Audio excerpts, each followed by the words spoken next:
오늘 말씀은 요한일서 5장입니다. 요한일서 5장. 세상을 이기는 믿음과 영원한 생명이신 예수 그리스도에 대한 말씀입니다. 세상을 이기는 믿음. 그래서 요한일서에서 줄곧 주장하는 내용이 하나님을 사랑하는 자들은 사랑으로 표현된다는 거예요. 사랑이 나타난다는 거죠.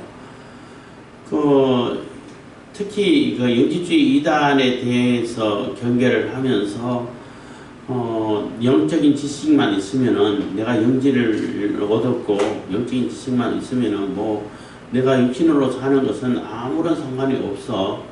그렇기 때문에 죄하고 아무런 상관없는 존재가 됐기 때문에 내가 무슨 짓을 해도 아무렇지도 않아. 괜찮아. 다 용서받고 다 이미 구원받은 거야. 이렇게 주장하는데 그게 아니라는 거죠. 그래서 예수님을 육신으로 성육신 하신 예수님을 인정하지 않고 그것을 믿지 않는 자들은 다 예수님을 그리스도를 대적하는 자들밖에 안 된다. 저 그리스도다. 이렇게 표현을 하면서 예수님을 사랑하고 하나님을 사랑하는 자들은 당연히 형제를 사랑하고 사랑으로 그것이 나타나지고 표현되고 사랑의 열매가 맺어진다는 거예요. 하나님은 보이지 않으시는 분이시기 때문에 하나님을 사랑한다는데 하나님을 사랑한다고 말은 하는데 진짜 사랑하는지 아는지는 인간이 우리가 알아볼 수가 없어요. 하나님은 아시죠. 당연히 그게 진짜인지 거짓말인지 아는데 하나님은 다 아시는데 우리는 안 보이시는 하나님을 육신의 눈으로 볼 수 없는 하나님을 사랑한다 그러면 사랑하나 보다 이렇게 생각하잖아요. 그렇기 때문에 진짜 그 사랑이 진짜인지 가짜인지는 형제를 사랑하고 우리 같은 공동체를 사랑하고 가족을 사랑하고 이웃을 사랑하고 하는 그 사랑의 표현이 되고 사랑이 나타나고 사랑이 실천이 되느냐, 사랑의 계명이 지켜지고 있느냐, 그것을 보면은 저 사람 하나님 사랑한다는 말이 진짜네 이렇게 판단할 수 있다는 거죠. 그렇기 때문에 보이는 형제를 사랑하지 못하는 자가 형제도 사랑하지 않고 함부로 대하고 자기 욕심대로 살면서 자기 탐욕을 가진 탐욕을 다 부리고 이렇게 살면서 나 하나님 사랑해 그러면은 가짜라는 거예요. 그 거짓말이라는 거지. 나는 영적인 지식이 있기 때문에 무슨 일을 해도 무슨 짓을 해도 나 괜찮아. 다 용서받은 자고 나 죄하고는 상관없는 자야. 이렇게 하는 자는 거짓말하는 자들이라는 얘기예요.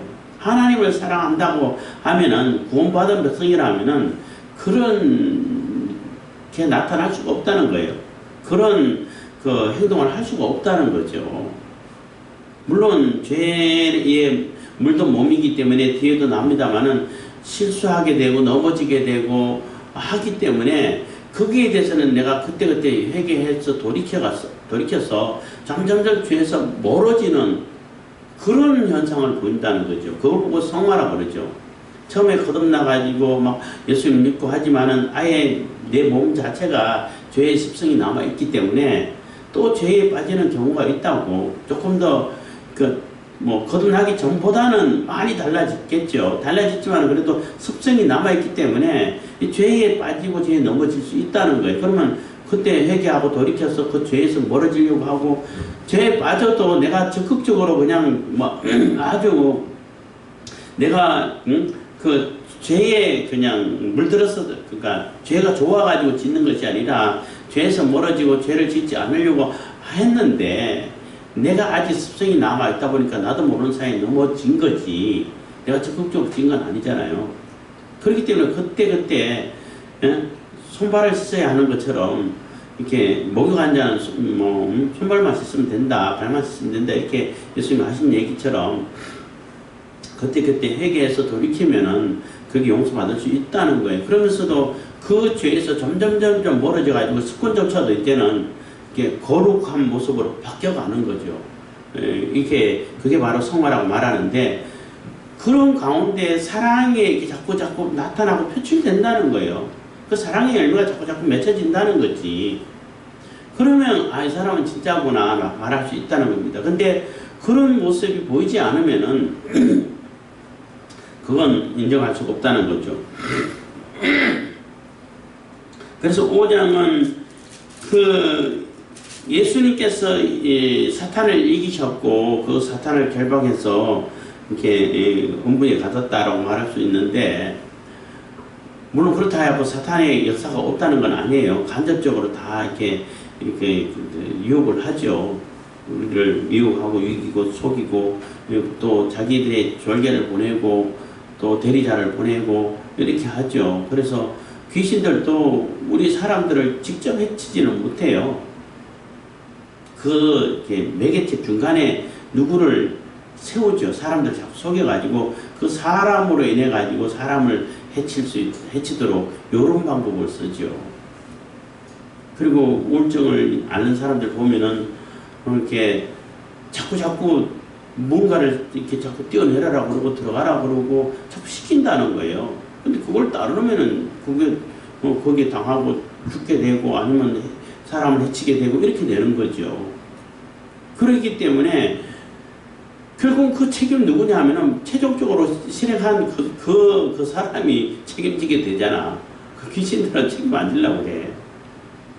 하여튼 뭐 조금 이렇게 말이 빗나갔습니다만은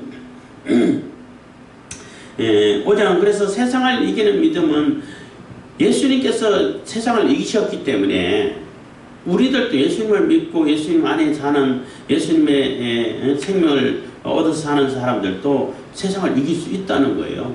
그게 바로 믿음이라는 겁니다. 그래서 세상을 이기는 믿음과 또 영생이신 영원한 생명이신 예수 그리스도에 대해서 이렇게 설명해 주고 있는 것입니다. 5장 1절입니다. 예수께서 그리스도이심을 믿는 자마다 하나님께로서 난 자니 또한 내신 이를 사랑하는 자마다 그에게서 난 자를 사랑하느니라. 그래서 예수께서 그리스도이심을 믿는 자마다 하나님께로서 난 자다는 얘기예요. 그러니까 예수님을 그리스도라고 믿고 예수님을 영접하고 받아들인 자들은 이 인간의 혈통으로 인간의 육정으로 되는 게 아니라는 거예요. 인간의 이성으로 되는 게 아니라는 거예요. 하나님께서 그 믿음을 주셨기 때문에 하나님께서 선택한 예정자고 하나님께서 예비한 자이기 때문에 하나님께서 믿음을 주셨기 때문에 또 하나님께서 이렇게 눈을 열어주시고 또 마음을 열어주시고 깨닫게 하시기 때문에 알아볼 수 있다는 거예요. 그래서 그 사람이 바로 하나님께 속한 자다. 다르게 얘기하면 예수님을 영접한 자가 하나님께 속한 자다. 이 얘기가 되는 거예요. 그리고 하나님께로서 난 자니 또한 내신 이를 사랑하는 자마다 또한 내신이라는 얘기는 하나님을 얘기하는 거예요. 그래서 하나님의 백성으로 이렇게 내보냈고 예수님께서 또 예수님을 우리에게 보내신 그분을 얘기하는 거죠. 그래서 하나님을 사랑하는 자마다 그에게서 난 자니 하나님을 사랑하는 자는 당연히 하나님께로부터 난 자죠. 물론 우리는 이렇게 지음을 받은 창조물이고 하나님께로부터 창조물이고 그래도 하나님께로부터 난 자들이죠. 예수님께서는 하나님 본체셨는데 거기에서 나오신 분이신 거고 그 삼위일체 하나님이시고 그런 차이가 있는 겁니다. 그래서 예수께서 그리스도이심을 믿는 자마다 다 하나님께로서 난 자니 또한 내신 이를 사랑하는 자마다 그에게서 난 자를 사랑하느니라. 그래서 당연히 그에게서 난 자, 하나님께서 택하시고 하나님의 백성으로 삼아준 자들, 그들을 당연히 사랑하는 것은 너무나 자연스럽고 당연하다는 거예요.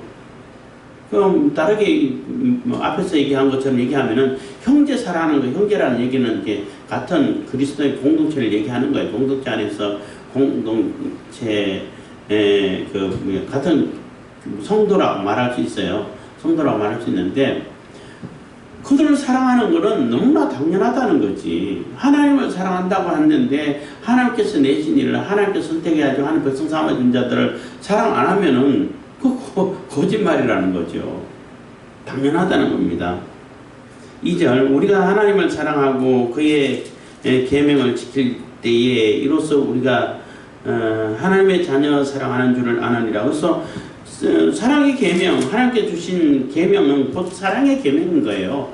구약의 10계명도 결국은 사랑의 계명이고 그 하나님 사랑하고 이웃 사랑하라는 것을 조금 다른 표현으로 조금 여러 가지 10개 조항으로 나열하는 것 뿐인 것이지 그거 요약하면은 주 너의 하나님을 사랑하고 내 이웃을 내 몸과 같이 사랑하라 하는 그 얘기다. 사랑의 계명이라는 거죠. 예수님께서 새 계명을 준다고 얘기했을 때 그럼 10계명하고 전혀 다른 사랑의 새 계명인가? 그게 아니란 얘기예요. 같은 사랑의 계명인데 우리가 새로운 사람이 된 거죠. 우리가 거듭나서 새 생명을 얻어가지고 완전 새로운 사람이기 때문에 새로운 계명이 되는 거예요. 굳이 이제 조금 되게 세세하게 따진다면은 그런 얘기가 되는 겁니다. 그래서 예수님께서 사랑의 계명을 주신 것이나 구약의 10계명을 주신 거나 똑같은 거죠. 뭐 구약의 하나님 다르고 신약의 예수님이 다르고 아니 그분이 똑같은 분이시는 거죠. 그래서 그 계명들을 지킬 때에 우리가 하나님의 자녀 사랑하는 줄을 다 알게 된다는 겁니다. 3절 하나님을 사랑하는 것은 이것이니 우리가 그의 계명들을 지키는 것이라. 그 계명들은 무거운 것이 아니로다. 그래서 하나님을 사랑하는 것은 이것이다. 그 계명을 지키는 것이 바로 그러니까 하나님을 사랑한다고 하면은 하나님의 사랑의 계명을 당연히 지킨다는 거죠. 그게 바로 하나님 사랑하는 거다라는 얘기가 되는 겁니다. 우리가 그 계명들을 지키는 것이냐 그 계명들은 무거운 것이 아니로다. 그래서 하나님께서 우리에게 주신 그 사랑 계명은 무거운 짐이 아니라는 거예요. 완전히 그 율법 버리면은 그 율법 그 자체를 굉장히 짐으로 여기고 아주 율법이 나쁜 것으로 잘못된 것으로 이렇게 인식을 자꾸 심어주잖아요. 근데 그렇지 않아요. 율법은 매우 좋은 것이고 거룩한 것이고 또 하나님께서 아주 1.1핵이라도 변개될 수 없다라고 말한 것이 바로 율법이에요. 근데 자꾸 우리가 율법에 대한 자꾸 그 부정적인 이미지는 율법주의 때문에 그런 거예요. 뒤에 주의가 붙으면 항상 문제가 돼. 율법은 선한 것인데 율법주의가 문제가 되는 거예요. 형식도 매우 중요한 거예요. 형식이 없으면 뭔가 갖춰지지 않는데 형식 자체를 부정하는 사람도 있긴 있는데 그거는 잘못된 거예요. 문제는 뭐냐면 형식주의가 문제가 되는 거예요. 내용 하나도 없어도 형식만 갖추면 그냥 형식만 이렇게 갖추면 다 된다라고 생각하는 그런 주의가 문제가 되는 거지. 그래서 율법도 마찬가지라는 겁니다. 율법도 아주 무거운 것이 아니고 짐이 아니고 아주 우리가 하나님의 백성으로 살 수 있고 우리가 행복하게 살 수 있는 그러한 매우 좋은 뭐라 그래야 되나요? 하나의 그 원칙이라고 말해야 되나? 아니면 하나의 형식도 아니고 적절한 표현을 제가 잘 못 찾아서 그래서 하나님의 계명을 우리가 짐으로 여기면은 너무나 불편하고 그냥 어떻게 도저히 속박대가 못 사는 것 같고 이렇게 하지만은 짐이 아니라 우리가 나가야 할 방향으로 이적으로 여기게 되면은 하나님을 사랑하는 방향으로 가야 되는구나. 이웃을 사랑하는 방향으로 가야 되나 하면은 너무나 쉽다는 거예요. 쉽고 또 당연하고 그게 또 행복이고 우리가 사랑하고 또 사랑을 표현하고 사랑을 나누게 되고 하면은 그보다 더 큰 행복은 없잖아요. 허니문이라고 아니고 또 아주 꿈과 같은 이런 거로 표현하기도 합니다만은 어쨌든 그게 바로 하나님의 계명이라는 거죠. 그래서 아까 율법 얘기할 때 잠깐 설명해야 할 것은 율법이 1.1핵이라도 변개가 없다라고 하는 그러한 율법은 도덕법을 얘기하는 거예요. 구약에 나오는 율법이 세 가지로 나눌 수 있는데 첫째는 도덕법. 도덕법은 하나님께서 정하시는 거예요. 사람이 정하는 게 아니에요. 그거는 절대 안 변해요. 예수님 오실 때까지 안 변한다고.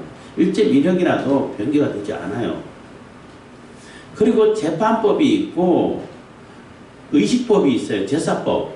제사법은 예수님께서 오신 이후로 다 폐지가 됐죠. 더 이상 양 잡고 소 잡고 번제 드리고 뭐 안 하잖아요.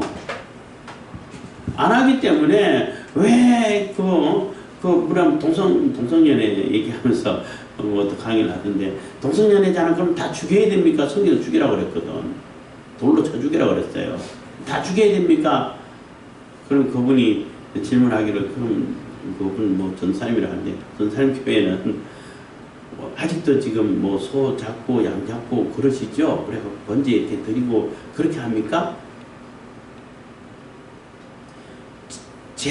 그거는 이제 재판법에 관한 거기 때문에, 그러니까 동성연애 자체는 하나님께서 가정의 이기를 시는 것이고, 다 싫어하는 것이기 때문에, 그거는 하나님 앞에 죄가 맞아요.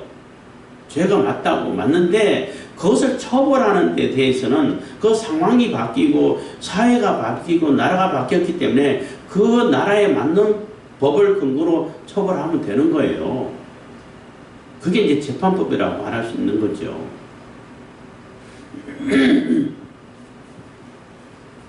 그렇기 때문에 그 재판법은 그 사회가 바뀌고로 인해 가지고 그 형량이 다 정해져 있고 하잖아요. 하기 때문에 거기에 맞춰 가지고 민법, 형법 이런 걸로 해 가지고 처벌하면 되는 것이고, 의식법은 제사법은 폐지가 된 거고, 그래서 의문에 속한 법 뭐 폐지됐다고 얘기하잖아요. 바울서신에 보면은 그거는 제사법을 얘기하는 거예요. 근데 도덕법은 절대로 안 변하고 없어지지가 않아요. 그래서 1.1핵이라도 변경이 안 된다는 그런 율법은 도덕법을 얘기하는 거예요. 그 도덕법이 사랑의 계명이라는 겁니다.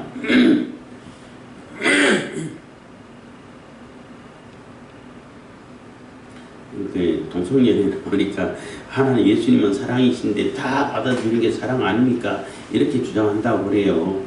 저는 직접 들어보지는 않았습니다만은 그게 사랑은 아니죠. 뭐 그래서 비유를 들 때 강도가 들어와 가지고 들어오자마자 큰 아들을 죽였어. 그러면은 오른쪽 발만 때리면 왼쪽 발을 돌려대라고 하는 예수님 말씀 믿어가지고 그럼 다른 작은 아들 어디 있으면 저 위에 자고 있는데요. 문 열어드리고 안내해주고 그래야 되냐? 그게 사랑이냐고. 강도가 들어오면은 아유 오시는데 어서 오십시오 다 가져가지고 다 죽이고 가세요. 그게 사랑이냐고. 적군이 쳐들어오는데 나와서 적군을 방비해야지. 아니 적군이 쳐들어오는데 환영해야지. 다 죽여도 그냥 사랑인데 그게 사랑이냐고. 그래서 군대 안 가고 총 안 드는 사람도 있잖아요. 그거 잘못됐다는 얘기예요. 오른쪽 뺨을 때리면 왼쪽 뺨을 돌려대라는 얘기는 보복을 하지 말라는 얘기예요. 뭐 이에는 이, 눈에는 눈 한 얘기도 그 이상은 피해를 가하지 말라는 얘기예요. 보복은 하나님께 속한 것이기 때문에 너희들이 개인적으로 보복을 하지 말라는 거예요. 그래서 처벌을 해도 재판회가 처벌을 해도 그 지은 죄 이상으로 처벌하지 말라는 거예요. 내게 상해를 가해서 그럼 보복하도록 내버려두면 그 사람 죽인다고. 그렇게 하지 말라는 거예요. 네가 피해 입은 만큼만 그 사람에게 청구를 하고 그 사람을 처벌하라는 거지. 그게 바로 사랑의 법이라고 말할 수 있는 겁니다. 그래서 사랑에 대해서 오해를 많이 하고 있고 무조건 받아주고 무조건 용서해주고 무조건 묵인해주고 그건 사랑 아니에요. 그 사람을 망치는 거지. 뭐 얘기가 많이 샜습니다만은 본문으로 들어가겠습니다. 그래서 대저 4절입니다. 그래서 3절에서 그의 계명은 무거운 것이 아니라는 얘기는 절대 짐이 아니라는 겁니다. 4절 대저 하나님께로서 나는 자마다 세상을 이기느니라. 세상을 이김은 이것이니 우리의 믿음이니라. 그래서 하나님께서 난 자마다 세상을 다 이긴다는 거예요. 세상을 극복하고 세상을 이기고 승리의 삶을 살 수 있다는 거죠. 예수님께서 이미 이 세상을 이기셨기 때문에. 그래서 담대하라고 예수님께서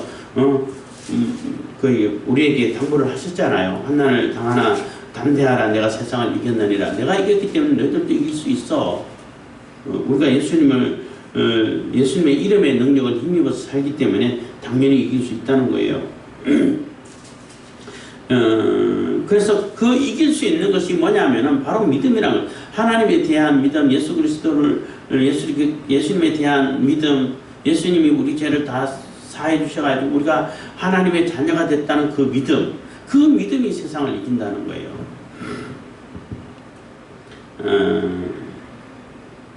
5절입니다. 예수께서 하나님의 아들이심을 믿는 자가 아니면 세상을 이기는 자가 누구뇨? 그래서 예수님이 아니면은, 예수님 믿고 예수님 영접하는 자가 아니면은 세상을 이길 존재가 없다는 거죠. 사탄, 귀신이 굉장히 우리 인간의 입장에서 보면은 능력이 있는 자죠. 인간보다도 훨씬 뛰어난 능력이 있죠. 그래서 그들이 막 미혹을 하고 겁을 주고 하면 겁을 먹게 된다고. 그래서 뭐 귀신 보면은 막 질겁을 하고 막 겁을 먹는 사람들이 사실 굳이 따져보면은 인간 입장에서 보면 거 당연한 거예요. 뭐 잘못된 것이 아니라. 근데 우리가 예수 그리스도의 이름을 힘입어 살잖아요. 그러면은 겁을 내면 안 돼. 왜냐하면 우리가 그들을 이길 수 있는데, 그들을 이길 수 있고 우리가 그들을 제압할 수 있고 쫓아낼 수 있고 그들에게 명령할 수 있고 이런 권세가 있는데 겁을 낸다는 것은 그거는 믿음이 약하다밖에 설명할 수밖에 약하다고 설명할 수밖에 없는 것입니다. 그래서 제가 자주 얘기합니다만은 광명에 있을 때 애들을 가르칠 때 애들이 전사님은 귀신 안 무서워요. 그때 한참 귀신놀이 유행하고 할 텐데, 그러면 제가 꼭 대답하죠. 귀신이 나 무서워하는데? 귀신이 나 무서워해. 귀신이 나를 무서워해. 이렇게 얘기하기도 하고, 뭐 예비군 훈련 가가지고 그 공동묘지 옆에 그 정수장이 있어가지고 그 예비군들은 정수장을 지켜야 돼. 그 정수장이 굉장히 중요하잖아요. 적군이 와가지고 거기 독타 버리면 그 동네 사람 다 죽어버린다고. 정수장, 변전소 이런 데는 예비군들이 다 지켜가면은 비상시 때는 지키는데, 그리고 또 주요 시설이 있으면 다 거기에 경비를 예비군들이 한다고 하는데, 그 공동묘지 바로 옆에 정수장이 있다 보니까 거기서 다 보초를 안 쓰려고 그래. 그 무서워서 못 간대. 왜 그래요? 그랬더니 거기 그 옆에 공동묘지 있으면 뭐가 무서워요? 안 무섭니? 뭐 그게 왜 무서워요? 그럼 내가 갈 테니까. 그리고 그때 좀 약간 어둑어둑한 저녁이라 가지고 사람들이 더 안 가는. 내가 가서 거기 보초 쓰고 왔는데 들어와가지고 다른 예비군들이 안 무서워요? 왜 무섭냐고 했더니 귀신 나오잖아요. 귀신이 나 무서워하는데 했더니 막 웃고 그러더라고. 하여튼 그렇습니다. 그래서 5절 예수께서 하나님의 아들이심을 믿는 자가 아니면 세상을 이기는 자가 누구뇨? 6절 이는 물과 피로 임하신 자니 곧 예수 그리스도시라. 물로만 아니요 물과 피로 임하셨고. 한 얘기는 그 영지주의자들이 주장하는 것은 뭐냐면은 예수님은 이 더러운 육신에 들어오지 않는다는 거예요. 육신을 계속 입고 있지 않는다는 거예요. 그래서 예수님 그리스도는 예수라는 그 훌륭한 사람이 세례 받을 때에 잠깐 왔다가 십자가에 달리시기 전에 그냥 떠나갔다. 이렇게 설명하는 거예요. 그게 아니라는 거예요. 사도 요한은 그게 아니라 예수님께서는 세례를 받으셨고, 그래서 공생애를 시작해갖고 십자가에 달리셔가지고 피를 흘리셨고, 그리고 3일 안에 부활하셨고 성전하신 그분이다. 육신도 똑같이 그리스도로 오신 분이 바로 육신을 입고 오신 분이 바로 그분이 예수께서 그분이 바로 그리스도시다 라고 설명하는 거예요. 여기서 말하는 물은 세례를 얘기하는 거예요. 세례고 피는 십자가에 달려서 흘리신 피를 얘기하는 거고, 그래서 세례 받고 십자가에 피 흘리심까지 그것이 다, 그러니까 예수님께서 공생에서 하신 그 업적을 다 인정하는 자가 바로 올바른 믿음을 가진 자라는 얘기인 거죠. 그래서 이는 물과 피로 임하신 자니 곧 예수 그리스도시라. 물로만 아니요 물과 피로 임하셨고. 그래서 세례 받으실 때 임하셔가지고 그냥 십자가에 달리게 피 흘리기 전에 떠나가 버리셨다. 이게 온전한 믿음이 아니라는 겁니다. 피도 흘리셨다는 거죠. 그래서 그것을 증거하는 자가 누구냐 하면 증거하는 이는 성령이시니 성령은 진리니라. 그래서 진리의 성령께서 그대로 증거해주고 있다는 거예요. 그래서 세례 받으시고 십자가에 피 흘리시고 그것을 성령께서 증거하시고 이게 바로 예수 그리스도라시라는 거죠. 그래서 그 믿음, 그 예수 그리스도를 믿는 그 믿음을 가진 자가 세상을 이긴다는 겁니다. 증거하는 이가 셋이니 성령과 물과 피라 또한 이 셋이 합하여 하나이니라. 그래서 세례 받으신 것도 또 십자가에 피 흘리신 것도 성령께서 증거하시는 것도 다 같은 증거를 하고 있다는 거예요. 예수께서 그리스도시라는 것을 예수님을 통해 가지고 우리가 죄사함을 얻는다는 것을 똑같은 하나같이 증거를 해주고 있다는 거죠. 9절입니다. 만일 우리가 사람의 증거를 받을진대 하나님의 증거는 더욱 크도다. 하나님의 증거는 이것이니 그 아들에 관하여 증거하신 것이니라. 그래서 만일 우리가 사람의 증거를 받을진대 한 얘기는 법정에서 사람의 증언 그 두 사람 이상 증인을 세우라고 그랬잖아요. 그 증언도 법적인 효력을 발생해 가지고 그 유효한데 또 의미 있게 되고 그것이 인정되는데 사람의 증거가 아니라 하나님께서 직접 증거하시면 그거보다 더 확실한 증거가 어디 있냐는 거죠.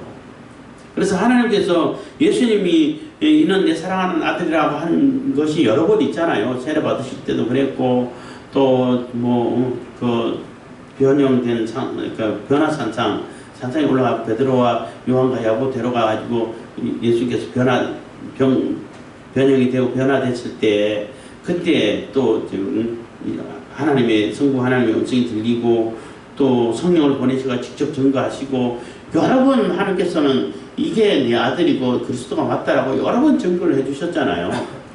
그 증거가 있는데 그보다 더 확실한 것이 어딨냐는 거죠. 그래서 사람의 증거도 법적인 효력이 있는데 하나님께서 증거하신 것은 더 두말할 것도 없다는 거죠. 더 훨씬 확실하고 크다는 것입니다. 그래서 만일 우리가 사람의 증거를 받을진대 하나님의 증거는 더욱 크도다. 하나님의 증거는 이것이니 그 아들에 관하여 증거하신 것이니라.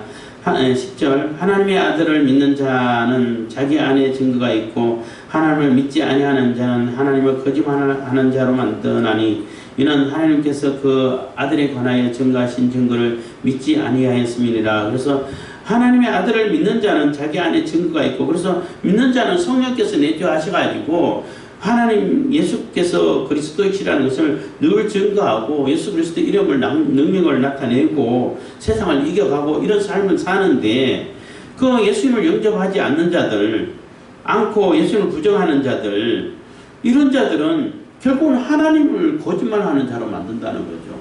하나님께서 보내셨다 그러고 내 아들이라고 증거하셨고 하나님께서 메시아를 보낸다고 수없이 예언을 많이 해주셨고 그것을 이루셨는데 그거 다 거짓말이야. 그럼 하나님 거짓말하는 자야? 이런 얘기밖에 안 된다는 거지.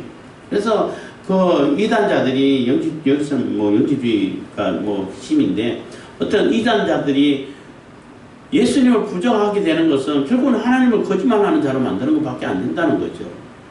그 얘기는 자기들은 하나님 믿는다고 그러지만 하나님 자체도 안 믿고 하나님을 거역하는 자들밖에 안 된다는 겁니다. 11절 또 증거는 이것이니 하나님이 우리에게 영생을 주신 것과 이 생명이 그의 아들 안에 있는 것이니라. 그래서 또 하나님이 우리에게 영생을 주신 그래서 예수 그리스도를 통해 가지고 우리에게 영생을 주신 것 이것 또한 증거가 된다는 거예요. 그래서 예수님을 통해 가지고 우리가 영원한 생명을 얻게 되고 영원한 생명의 삶을 살 수 있게 되는 것 그것도 또 증거가 된다는 겁니다. 그래서 또 증거는 이것이니 하나님이 우리에게 영생을 주신 것과 이 생명이 그의 아들 안에 있는 그것이니라. 그래서 예수 그리스도 안에 하나님께서 보내신 성자 예수님 안에 영생이 있다는 거예요. 영원한 생명이 있다는 겁니다. 생명이라는 것은 정말 신비한 거죠. 이렇게 창조가 그 유튜브를 잠깐 보다 보면은 그런 얘기가 있어요. 진화론자 말 다 맞다 치고 아니 먼지 덩어리가 45억 년 지난다고 지구가 되겠어요? 안 그럼 지구가 여러 개 생겨야 되지 않나? 아니 뭐 리모컨 이것 좀 복잡한데 이게 45년 지난다고 해가지고 이런 게 생길 수 있나요? 지구는 이 리모컨보다도 훨씬 복잡하고 정교한데 어쨌든 치더라도 아무 어디 다른 데 하더라도 그 생명 자체는 생길 수가 없다는 거예요. 씨를 심어야 싹트이 되는데 아무 먼지 덩어리 하나 심어놓고 거기 나무 나도록 기다리고 있으면 나무가 납니까? 안 나잖아요. 그 생명 자체는 너무나 신비하다는 거예요. 어디서 왔다라고 말할 수 없고 이거는 창조주가 있다라는 것을 증거할 수밖에 없다라고 하는데 그 생명은 너무나 신비한 거라는 거죠. 그래서 그 생명 자체는 예수님께 있다는 거죠. 예수 그리스도 안에 영생이 있고 예수 그리스도가 그 영원한 생명이란 생명 그 자체시라는 거라는 겁니다. 그래서 12절 아들이 있는 자에게는 생명이 있고 하나님의 아들이 없는 자에게는 생명이 없느니라. 그래서 예수님이 영접되고 예수님을 영접하고 예수님이 우리 속에 계신 분 그런 자는 생명이 있는 자고 그렇지 않는 자는 생명이 없는 자라는 얘기예요. 제가 광명에 있을 때 혼자 뭐 책 보고 있다 보면은 이렇게 똑똑 두드려가지고 이렇게 아는 사람도 있어요. 고음파인가 아닌데 고음파 아니고 하여튼 그때는 그런 게 좀 많았어요. 뭐 도를 아십니까? 이런 사람도 만나고 또 하여튼 그런 게 했는데 한 번은 와가지고 이제 그런 사람이었어요. 왔는데 뭐 이런저런 얘기하다 그럼 누가 구원을 받냐? 제가 머릿속에 생명이 있으면 다 구원받습니다 했더니 그러면 뭐 다 구원받게? 그래서 제가 대답했죠. 이 목숨이 붙어 있다고 해가지고 생명이 있는 건 아닙니다. 영생 하나님께서 주신 그 생명이 있어야 그걸 보고 생명이 있다고 그러는 것이지 목숨 붙어 있고 그냥 조금 움직임이 있다고 해가지고 그 생명이 있다고 말하는 것이 아닙니다. 했더니 아 그렇습니까 하고 다시 돌아갔습니다만은 하여튼 우리가 영생이라고 말할 수 있는 것은 우리가 육신의 목숨이 붙어 있는 것하고 영생하고는 다르죠. 그래서 그 생명을 얘기하는 겁니다. 13절 내가 하나님의 아들의 이름을 믿는 너희에게 이것을 쓴 것은 너희로 하여금 너희에게 영생이 있음을 알게 하려 함이라. 그래서 예수 그리스도를 영접한 자들은 너희 속에 이미 영생이 있어. 이 구원의 확신하고 관계된 얘기인 거예요. 아, 나 죽으면 천국 갈 수 있을까 없을까 잘 모르겠는데요. 죽어봐야 아는데요. 그거는 구원의 확신이 없다는 얘기잖아요. 내가 예수님을 영접하지 않고 내 속에 성령이 내재하심을 믿지 못하고 그게 증거가 나타나지 않는다면은 믿어지지 않는다면은 그거는 보장을 못해. 구원의 확신을 보장하지 못해. 근데 내가 분명히 예수님을 영접했고 예수께서 나와 함께 하시고 또 내 속에 예수님 성령으로 계시고 내가 예수님을 위해서 새롭게 태어난 자가 맞고 내가 무슨 이렇게 압박을 가해도 예수님께서 나와 함께 하시는 것은 부정을 못해. 내가 부정한다고 그 부정이 되는 것이 아니야. 심지어는 나를 막 고문하고 죽인다 할지라도 내 입으로는 너무나 고문이 견디지 못해서 몰라요 한다 할지라도 내 속에 있는 그 예수 그리스도 그 생명은 부정이 되는 것이 아닙니다. 이렇게 언제 한번 얘기한 적이 있으니까 또 그러면은 저 사람은 그 전사가 그 구원의 확신이 없는 사람이라고 이렇게 얘기한 사람인데 그 말뜻을 못 알아들어서 그런 거예요. 부정되는 게 아니에요. 그런 사람은 이미 영생이 있다는 거예요. 너희 속에 영생이 있어. 예수 그리스도의 제자고 예수님을 영접한 자고 예수님의 사랑의 계명을 실천하고 있는 자들은 이미 영생이 있어. 구원의 확신이 있는 거야 라고 설명을 해주고 있는 거예요. 14절 그를 향하여 우리의 가진 바 담대한 것이 이것이니 그의 뜻대로 무엇을 구하면 들으심이라. 그래서 우리 속에 영생이 있고 하나님의 뜻을 받들어서 하나님의 사랑을 실천하고 하나님께 담대함을 가지고 우리가 죄인된 우리가 피조된 우리가 하나님 앞에 담대하게 당당하게 나갈 수 있습니까? 없는데 예수님 때문에 우리가 담대하게 나갈 수 있게 됐다는 거예요. 이게 예? 우리 담대함을 가진 것이 된다는 것입니다. 이것이니 그의 뜻대로 그래서 하나님의 뜻을 이루기 위한 그 무엇을 구하든지 다 주신다는 거예요. 그러니까 그 전제를 잘 들어봐야 돼요. 그의 뜻대로 하나님의 뜻대로 하나님의 뜻을 이루시기 위한 그 무엇을 구하든지 다 얻는다는 것이지 하나님 뜻하고 상관없이 내 욕심대로 무엇을 구하든지 다 준다 이렇게 생각하면 안 돼요. 그러면 내 뜻대로 내 욕심대로 구하는 것은 안 주는 게 더 많아요. 뭐 거의 다 안 준다고 말할 수도 있죠. 내 욕심을 위한 것이라면 하나님 뜻을 이루는 것을 구해야죠.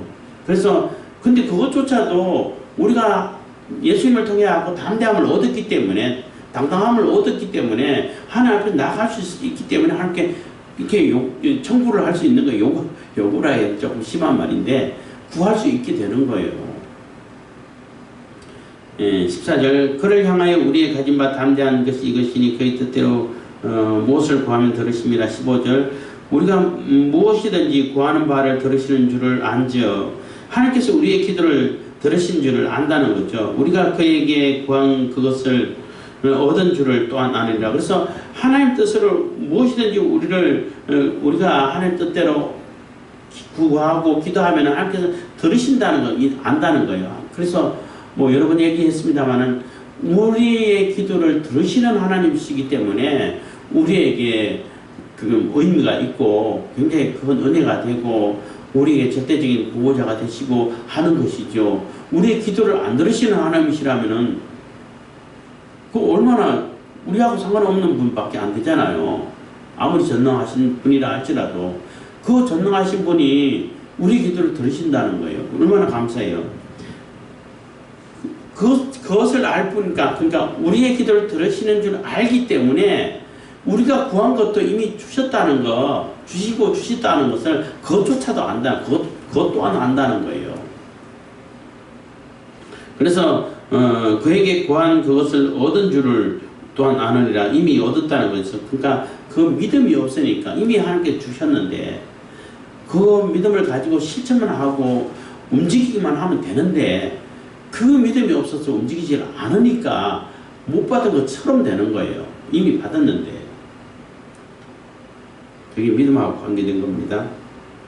16절 누구든지 형제가 사망에 이르지 아니한 죄 범하는 것을 보면 이게 이제 권면이 되는 건데 형제가 사망에 이르지 아니한 죄 범하는 것을 보거든 구하라. 그러면 사망에 이르지 아니하는 범죄자를 위하여 저에게 생명을 주시리라. 사망에 이르는 죄가 있으니 이에 대하여는 나는 구하라 하지 않노라 해서 요거는 조금 이렇게 설명이 필요하다고 말할 수 있는데 사망에 이르지 않은 죄가 있고 사망에 이르는 죄가 있다 라는 말 자체가 이게 좀 모순되지 않나 어폐가 있지 않나 이렇게 얘기할 수도 있어요.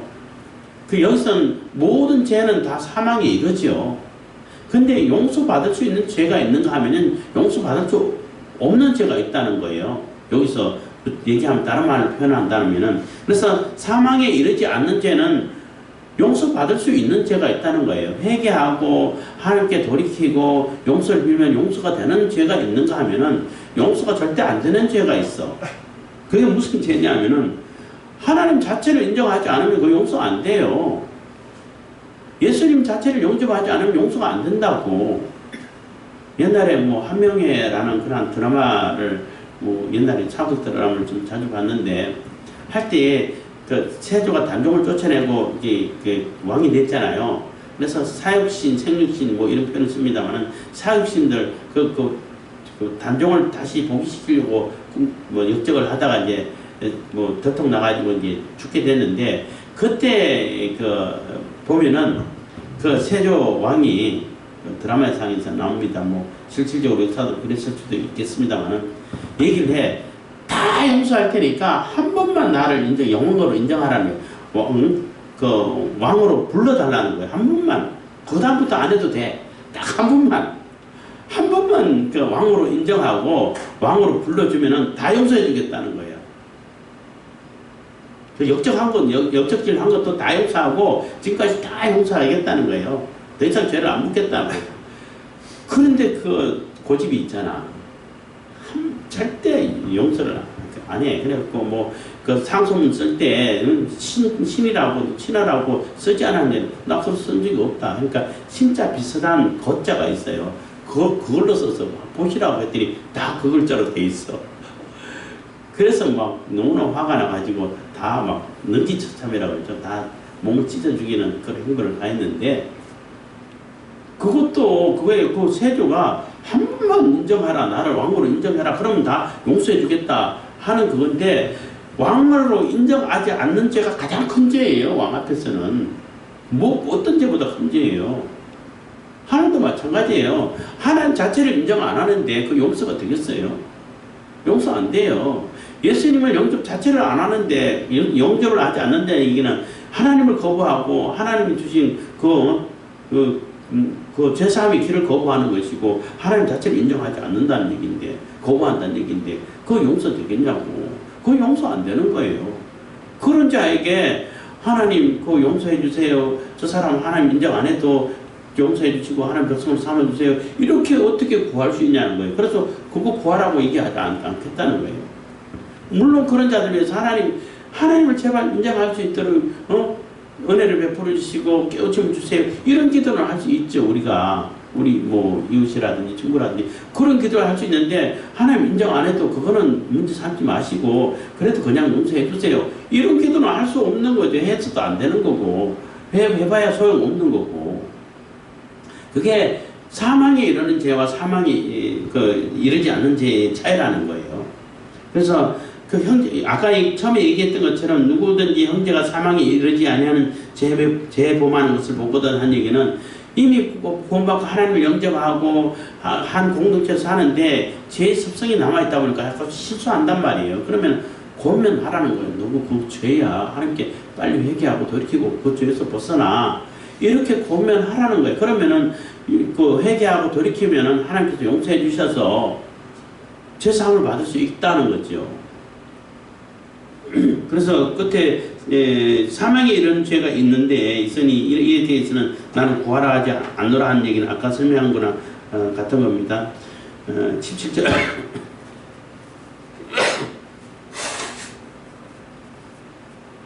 17절입니다. 모든 불의가 죄로 대해 설명한 거죠. 모든 불의가 당연히 죄죠. 죄로 대 사망에 이르지 아니하는 죄도 있도다. 용서받을 수 있는 죄가 있다는 겁니다. 18절 하나님께로서 난 자마다 범죄치 아니하는 줄을 우리가 아노라.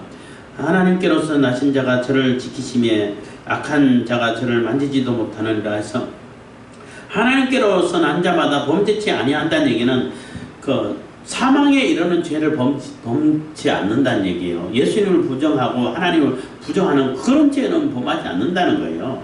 물론 실수하는, 넘어지는 죄는 범하죠. 그때마다 이렇게 회개를 하고 돌이켜야 되겠죠. 그렇기 때문에 하나님을 부정하고 사망에 이르는 죄, 이런 죄는 범하지 않는다는 겁니다. 다 아니까 하나님께로서 나신 자가 저를 지키시면 하나님께서 지키신다는 거죠. 그러니까 성령께서 내주하시가 아니고 성령의 견인, 이런 표현을 쓰는데, 성령께서 우리를 이끌어 가시기 때문에 절대 하나님을 부정하고 예수님을 부정하는 사망에 이르는 이런 죄는 절대 안 범한다는 거예요. 그리고 악한 자, 사탄이 우리 생명을 뭐 한 트럭이라도 해치지 못한다는 거예요. 만지지도 못한다는 얘기가 예수님이 한 트럭도 이렇게 뭐 해치지 못한다, 이 표현하고 비슷한 것 같은 얘기인 겁니다.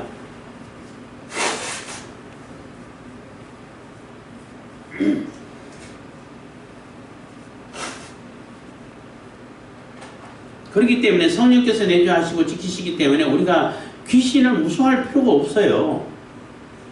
우리를 자꾸 유혹하고 자꾸 겁주고 협박하고 이것만 하지 실질적으로 행동할 수 있는 것은 없어요. 귀신이. 그러니까 무서워할 필요가 없어요. 너 가! 예수님을 명하노니 떠날지어다 하고 이렇게 쫓아내면 돼. 근데 이제 사역을 하다 보면은 자꾸 귀신 보는 사람이 있다고 얘기하잖아요. 아유, 저기도 있고 여기도 있는데 안 보이냐고, 그것도 못 보냐고 이렇게 구박을 하고 하는데, 귀신을 자꾸 보는 사람 있잖아요. 그 사람은 그만큼 믿음이 약하다는 얘기예요. 믿음이 약하고 불안하니까 그것을 아는 귀신이 달리 귀신이겠어요? 다 알죠. 그것을 보여가지고 더 그냥 겁을 먹게 만들고 더 귀신에게 이렇게 얽매이게 만들고 하기 위해서 이렇게 자꾸 보이게끔 만드는 거예요. 보여지게끔 하는 거예요. 물론 영적인 예민한 사람이죠. 그런 사람들은 또 둔한 사람도 물론 있지만은. 근데 어쨌든 그렇게 보는 사람들은 믿음이 약하다는 얘기예요. 약하기 때문에 자꾸 이렇게 흔들려고 보이는 거예요. 뭐 보이든 보이지 않든 간에 그냥 뭐 믿음이 강한 자들은 별 상관이 없죠. 쫓아내면 되고 명령하면 되니까. 그래서 악한 자가 저를 만지지도 못하느니라. 19절 또 아는 것은 우리는 하나님께 속하고 온 세상은 악한 자 안에 찬 것이며, 그래서 우리가 지금 아는 것은 우리가 사는 이 세상이 하나님께서 속하지 않고 우리가 하나님께 속했기 때문에 예수님도 그렇게 하셨잖아요. 이 세상은 악한 자들이 영향력을 미치는 그곳으로 아직 남아있다는 거죠. 하나님께서 완전히 처벌하지 않으셨기 때문에, 예수님께서 재림하셔가지고 심판을 완전히 끝내지 않으셨기 때문에, 뭐 판결은 이미 사형 판결을 했지만은 집행을 하지 않으셨기 때문에 이 얘기가 되는 거예요. 그래서 이 세상은 아직 악한 자의 영향권 아래에 있다는 겁니다. 그렇지만 우리는 하나님께 속했기 때문에 세상이 자꾸 우리를 뭐 핍박하고 압박을 가하는 거죠. 20절 또 아는 것은 하나님의 아들이 이르러 우리에게 지각을 주사 우리로 참된 자를 알게 하신 것과 또한 우리가 참된 자 곧 그의 아들 예수 그리스도 안에 있는 것이니 그는 참 하나님이시요 영생이시라. 그래서 우리가 이렇게 지금까지 배우고 아는 것은 하나님의 아들이 예수님께서 우리에게 이르러가지고 육신이 말씀이 육신되어 오셔가지고 이르러 우리에게 지각을 주사 우리를 깨닫게 해주셨다는 거예요. 예수님을 알아볼 수 있게 해주셨다는 거예요. 예수님께서 어린 아기로 오셨을 때도 예수님을 알아볼 수 있는 자들은 알아보잖아요. 못 알아보는 자는 못 알아보지만은 지각을 주사 우리로 참된 자를 알게 하신 것과, 그래서 예수님을 알아보시고 참된 자를 다 알게 하신 것과, 또한 우리가 참된 자 곧 그의 아들 예수 그리스도 안에 있는 것이니, 그래서 참된 자는 예수님을 얘기하는 거죠. 그 안에 있게 된 것, 예수님을 영접함으로 인해 갖고 예수님이 내 안에 내가 예수님 안에 이렇게 된 그것도 다 알게 된다는 거죠. 알고 그래서 그의 아들 예수 그리스도 안에 있는 것이니 그는 참 하나님이시요 영생이시니라. 그래서 그 예수님이 바로 하나님이시다. 참 하나님이시다. 그리고 그분이 곧 영생이다. 생명이시다. 생명 자체시다. 라고 얘기를 하는 거예요. 그래서 하나님이 계시고, 그러니까 로고스로 표현을 하죠. 요한복음에서는. 원래부터 있던 그 정신, 그냥 뭐 다신론에서 말하는 그러한 그러한 로고스가 아니라 그래서 영지주의 또 헬라 사상에서 그런 얘기를 한다고 해요. 원래부터 어떤 큰 정신이 있는데 이거는 뭐 어떻게 생긴 게 아니라 원래부터 있던 그런 정신이 있어요. 그게 로고스라고 표현돼요. 그래서 그게 가까이 갈수록 조금 더 신령하고 높은 계급의 신이고 멀리 떨어질수록 이렇게 핫발이라고 그러죠. 좀 능력이 없는 이러한 존재고, 그래서 멀리 떨어져서 인간을 만든 그 신, 여호와신이라고 하는데 그 신은 인간하고 거의 접촉되어 있잖아. 그래서 제일 꼴찌 하나님이다. 이런 표현까지 쓴다고 그래요. 근데 그게 아니다. 그 원래부터 계신 그 원래 정신이 있는 그게 바로 로고스다. 이렇게 얘기를 한 것인데, 그것이 바로 그분이 곧 하나님이시라는 거죠. 그래서 그는 참 하나님이시요 영생이시라. 21절 자녀들아 너희 자신을 지켜 우상에게서 멀리하라. 그래서 너희들에게서 멀리하라. 그러니까 하나님 예수 그리스도가 아닌 자들은 다 우상이라는 거죠. 이단도 우상이라는 거예요. 결국은 이단 섬기는 자들은 우상이죠. 그래서 그러한 자들에게서 멀리하고 멀리 떨어져라. 이렇게 하고 이제 이 요한일서 서신을 끝내는 것입니다. 그래서 우상을 섬기는 것은 하나님께서 가장 진노하시는 일이죠. 근데 그 우상은 탐욕도 우상이고 결국 탐욕에서 우상이 다 시작되는 거잖아요. 탐욕으로 인해 가지고 내가 우상을 선택하고 섬기고 되는 것인데 그 이단들도 결국은 우상이라는 얘기인 거예요. 그래서 거기서 다 떠나고 잘못된 사상에서 벗어나라는 거죠. 그렇지 않으면은 하나님의 그 진노를 살 수밖에 없게 된다는 겁니다. 그래서 요한일서에서는 그 이단자들을 경계를 하고 하나님을 사랑한다는 것은 사랑이 자연스럽게 나타나는 것이 되고 형제를 사랑하게 되는 것이고 그것이 하나님 사랑이 있다라는 것을 이렇게 보여지는 것이고 그 하나님의 사랑은 예수 그리스도로 표현된 것이고 예수 그리스도가 우리에게 있으면은 우리가 세상을 이기게 되고 우리가 세상을 이기고 또 예수님께서 주신 그 생명은 이미 우리에게 있기 때문에 우리가 영생을 이미 얻은 것이 되기 때문에 구원의 확신이라고 그러죠. 이미 하나님의 백성으로 하나님 자녀로서 사는 것이다. 그렇기 때문에 이단자들의 그런 유혹에 넘어가지 말고 그게 신경 쓰지 말고 악한 자들은 우리에게 한마디도 아무것도 손댈 수 없기 때문에 겁내지 말고 하나님의 진리 가운데 진리의 성령을 따라서 우리가 온전한 삶을 살아가라는 것입니다. 기도하겠습니다. 사랑해 주님 감사합니다. 이 시간에도